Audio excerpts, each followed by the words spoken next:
Bem-vindo à Bíblia de Estudo comentada em áudio.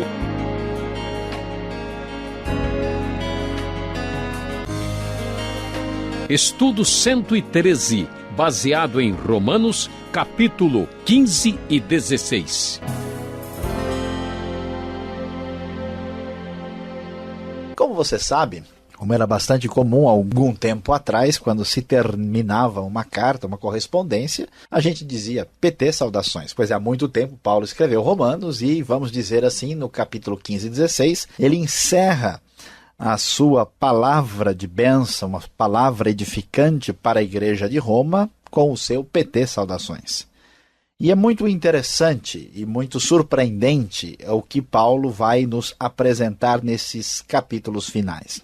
Ele começa o capítulo 15 enfatizando aquilo que ele discutiu no capítulo 14, que como igreja de Cristo, como corpo de Cristo, com pessoas diferentes, com ideias e até pano de fundo diferente, nós precisamos ter uma tolerância. Por isso o texto começa dizendo, conforme a NVI, que nós não devemos agradar a nós mesmos. Versículo 2 diz, cada um de nós deve agradar ao seu próximo para o bem dele, a fim de edificá-lo.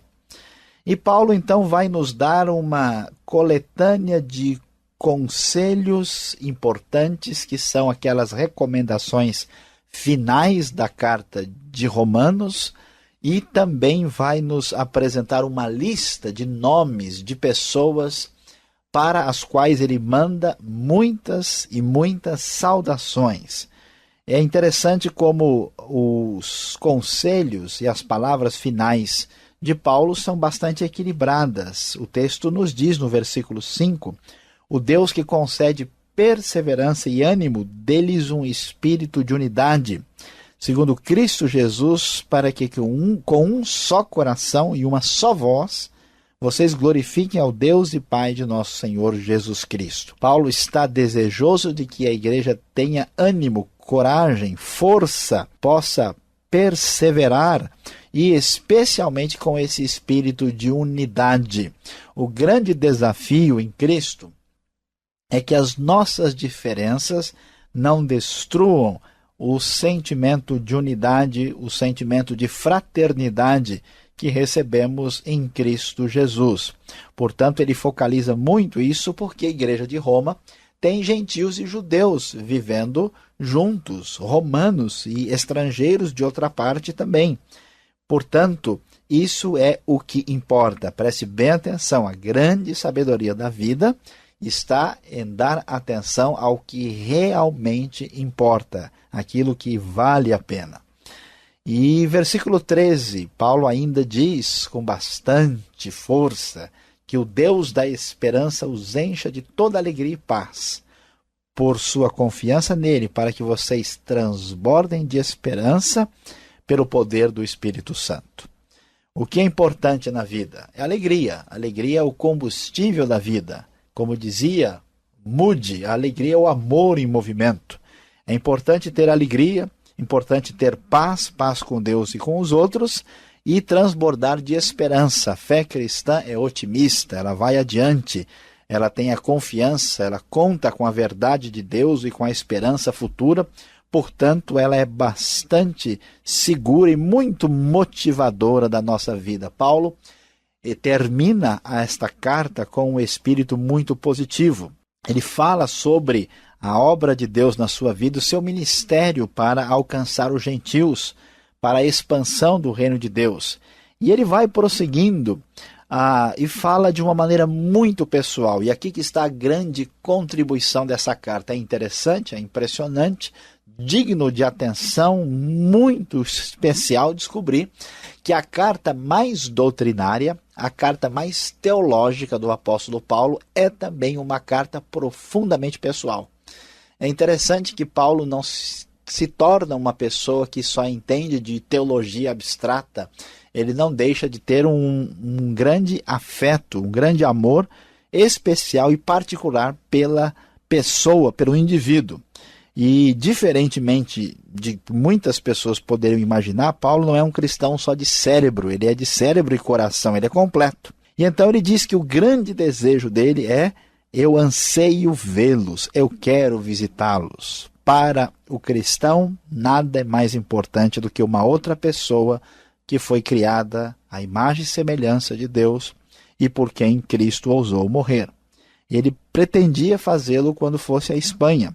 Espero visitá-los de passagem e dar-lhes a oportunidade de me ajudar em minha viagem para lá, depois de ter desfrutado um pouco da companhia de vocês. Lembre-se, meu querido ouvinte, o cristão não pode ser aquele que só quer entender e estudar a Bíblia, ele precisa ser uma pessoa que tem o coração voltado para o outro. Paulo é tão equilibrado que depois de falar de esperança, de paz, desse conforto e de falar de maneira pessoal, ele diz: olha, eu estou indo ajudar os santos de Jerusalém, porque o pessoal, os irmãos da Macedônia e da Acaia tiveram a alegria de contribuir para os pobres. Olha o que é cristianismo equilibrado. Todas as áreas da vida cristã têm que ser observadas. A coragem, a esperança, a doutrina, a fé, o poder de Deus, a contribuição para os pobres, o lado pessoal.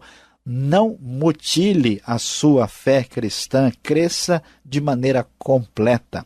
Tiveram prazer nisso e de fato são devedores aos santos de Jerusalém, ele diz no versículo 27, muito contente pela contribuição daqueles irmãos da Macedônia para os pobres de Jerusalém.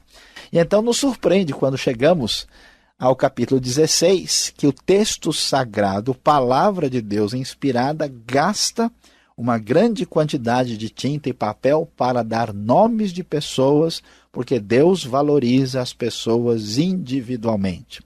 Ele fala de Febe, serva da igreja em Cencreia, Priscila e Áquila, meus colaboradores, o irmão Epêneto, que foi o primeiro convertido a Cristo na Ásia, Maria, que trabalhou por vocês, Andrônico e Júnias, Amplíato, Urbano, Apeles, Herodião, Trifena e Trifosa, Pérside, Rufo, a Zíncrito, Flegonte, Hermes, Pátrobras, Hermas, Filólogo, Júlia, Nereu, tá vendo só? Olimpas, quantos nomes, saúdem uns aos outros com beijo santo.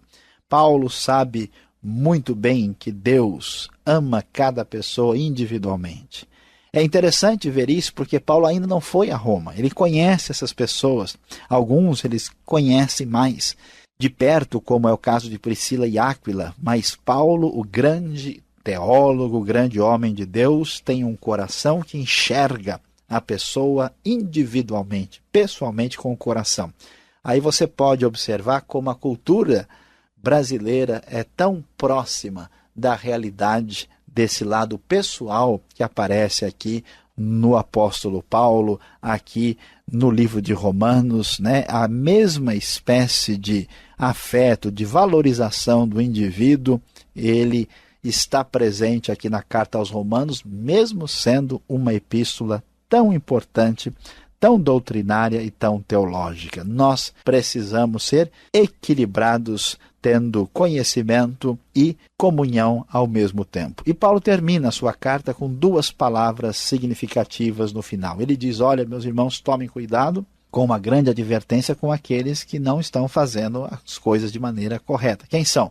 São os que não se interessam pela comunhão com os outros e por isso têm problemas doutrinários também. Interessante a ligação. Recomendo-lhes, irmãos, que tomem cuidado com aqueles que causam divisões e colocam obstáculos ao ensino que vocês têm recebido. Afastem-se deles. Todo herege tem problema de relacionamento. Toda pessoa com problema de relacionamento sério tem problemas doutrinários. As coisas andam juntas. Quem não ama Deus não ama o seu irmão e assim por diante. Pois essas pessoas não estão servindo a Cristo nosso Senhor, mas a seus próprios apetites. Mediante palavras suaves e bajulação, enganam o coração dos ingênuos. Todos têm ouvido falar da obediência de vocês, por isso estou muito alegre, mas quero que sejam sábios em relação ao que é bom e sem malícia em relação ao que é mal. Paulo dá advertência para que eles não permitam que a igreja seja prejudicada por aqueles que de alguma forma perderam a referência no seu caminho. E Paulo termina com o seu PT saudações, com todas essas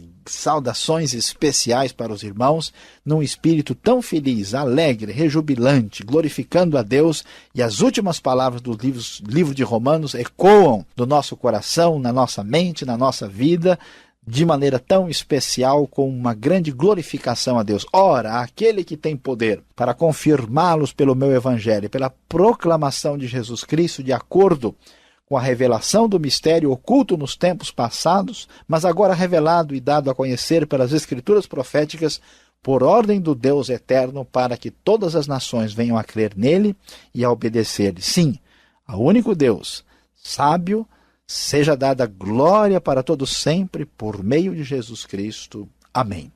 Que Deus abençoe o seu coração e que você cresça no conhecimento e na doutrina da palavra de Deus, mais, muito mais, na comunhão, no amor, no relacionamento afetivo com os seus irmãos na fé, que vão viver com você eternamente diante de Deus na vida eterna.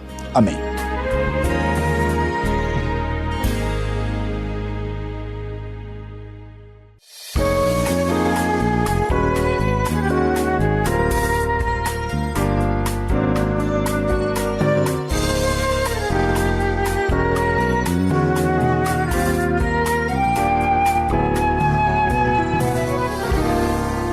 Muito bem, Sayão, chegamos agora com as perguntas no final da série de Romanos, capítulo 15 e 16. Minha saudação. Obrigado. Agora eu começo com uma pergunta que já estava desde o último capítulo, lá para trás. Onde é que entra a questão cultural nesses últimos capítulos da carta de Paulo aos Romanos?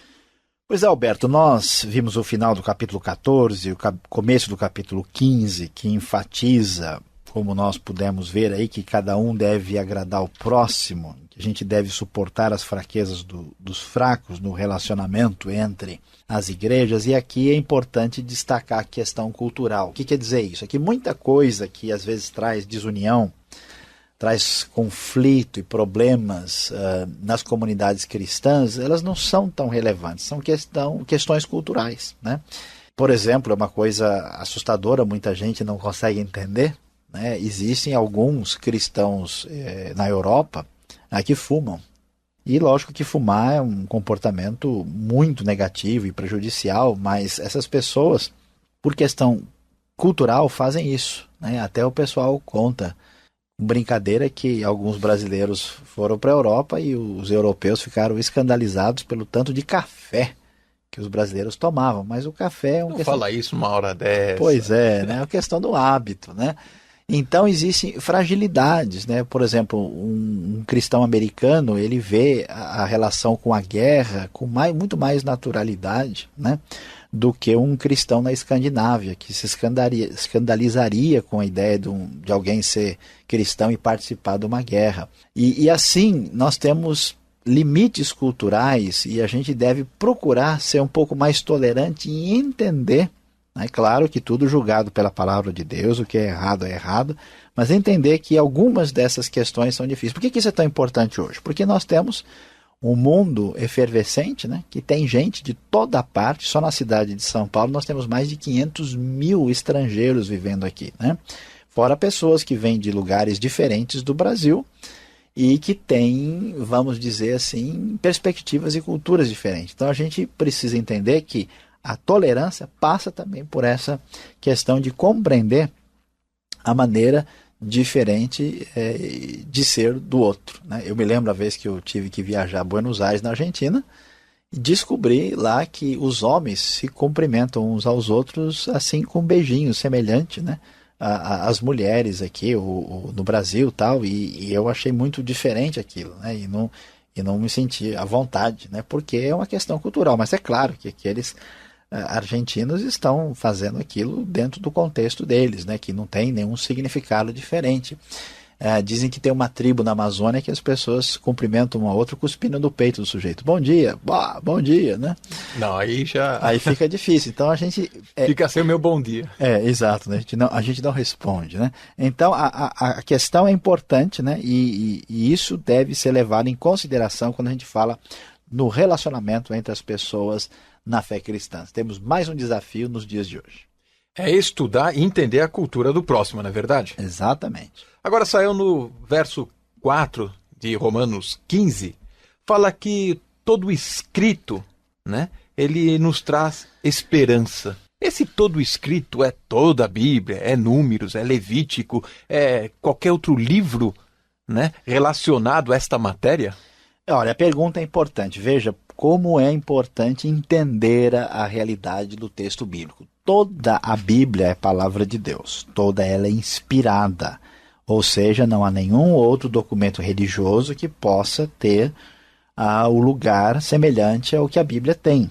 Então, nesse sentido, toda a palavra de Deus é o documento útil para nós. Mas veja bem, na utilização prática do dia a dia, nem tudo que é inspirado é uma regra normativa para a gente. Então, da mesma forma, quando eu tenho um contrato, quando eu tenho qualquer documento, eu tenho disposições gerais e certas linhas que são muito direcionadoras. Então, eu tenho que entender que a Bíblia tem uma revelação progressiva, que ela tem coisas que são palavras que já foram, vamos dizer assim, avaliadas e modificadas pelo próprio Jesus no Novo Testamento. Nós temos certas coisas que já se cumpriram, nós temos elementos contextuais, tem até palavra de Satanás falando, né? Então, o todo da Bíblia é útil, mas nós devemos entender que não se pode pegar um versículo isolado e utilizá-lo como argumento que a palavra de Deus precisa entender. No decorrer aqui do nosso 66, nós vamos falar sobre esse assunto e você deve ficar antenado para poder aprender. Agora, fica claro também que a mensagem da Bíblia não tem, vamos dizer, a intenção só de satisfazer curiosidade, ou ser um conhecimento para a gente ter e ficar, olha que legal, né? A grande verdade é que a mensagem total de que o homem caiu e de que ele estava numa situação difícil, que Deus o amou, mandou Jesus, trouxe salvação e promete vida abençoada aqui e no futuro, essa é uma mensagem de esperança. Então a mensagem quer abençoar a sua vida, encher o seu coração de esperança, porque Deus nos ama e nos amou especificamente em Cristo. Tá certo, Sayão. Agora o nosso ouvinte, aqueles que estão nos acompanhando nesse estudo de Romanos, quando chegam no capítulo 16, vai encontrar uma galera muito interessante. Tércio, nós vamos encontrar Aristóbulo, Herodião, Narciso, Afebe, Trifena e Trifosa, faziam muito sucesso na época. Epeneto, Áquila. Por que estes nomes não são tão valorizados? Por que eles não aparecem depois na história do cristianismo? Alberto, a questão é a seguinte, os nomes até que tenham um certo valor numa certa época, dependendo da cultura, a questão é que geralmente a gente lê esse capítulo depressa. A gente não dá atenção. Talvez quantos de vocês que nos ouvem já ouviram uma mensagem em cima desse capítulo 16 de Romanos. Por quê? Porque nós corremos o risco de ter um cristianismo desequilibrado. Nós entendemos, né, que a gente precisa compreender e entender um monte de coisa na Bíblia. Mas o que nós vamos aprender com Deus aqui é que as pessoas individualmente são importantes. Então tem muita gente que conhece bem a Bíblia, mas não lembra nem o nome da pessoa que senta do lado dele na igreja. A pessoa até decorou o versículo, mas ele nem olha no rosto de quem passa por ele na igreja. A pessoa até tem interesse em estudar e escutar o Rota 66, né? Mas às vezes faz um tempo que ele não fala com alguém que ele está chateado. Não pode ser assim, né? A grande verdade é que o Deus que abençoa o nosso entendimento quer abençoar também a nossa relação, os nossos relacionamentos com os outros. Por isso é muito importante destacar: Deus ama cada pessoa individualmente e todo mundo tem um nome. Paulo dá o nome de todo mundo. Isso é muito legal. Para terminar, a última pergunta. Você falou ao longo do estudo, é verdade que todo herege tem algum problema de relacionamento? Ele tem algum segredinho por trás? A questão é a seguinte: quando a gente pensa em termos de heresia, ou de uma doutrina errada, por que a pessoa está fazendo certas coisas, nosso raciocínio é que ele não entendeu direito, ou porque a coisa é assim mesmo, o sujeito é mau, resolveu fazer alguma coisa errada. Mas o que o texto bíblico sugere para a gente? A própria palavra heresia no grego, na verdade, ela quer dizer divisão, ela quer dizer ruptura de relação. Então, a gente não pode perceber que a questão da heresia é algo que está ligado só ao conhecimento. Geralmente, quando alguém começa a desprezar a doutrina de Deus, ou mudar aquilo que Deus está dizendo, falando, essa pessoa tem problema relacional, ou com Deus ou com o próximo. Então, assim, vamos dizer, a coisa é um pouco mais profunda. A superfície é a mensagem errada, mas há uma questão mais séria, às vezes, aí e guardada. Por isso que o texto bíblico não trata a pessoa como alguém que precisa de informação. Ele tem outro problema. Sempre que alguém vive no pecado, ou tem um problema sério contra o outro, um pecado contra Deus ou contra o próximo, ele acaba tendo problemas doutrinários posteriormente, né? Então, é importante prestar atenção nisso. E aí a grande mensagem é: precisamos ter um cristianismo equilibrado, né? Com todas as ênfases claras que o Novo Testamento tem para a gente. O herege é aquele que tem problema de caráter, é isso? Exatamente. Tá certo. Saia, muito obrigado por estas explicações. Você aí, fique mais um pouquinho com a gente, vem a aplicação final desse estudo.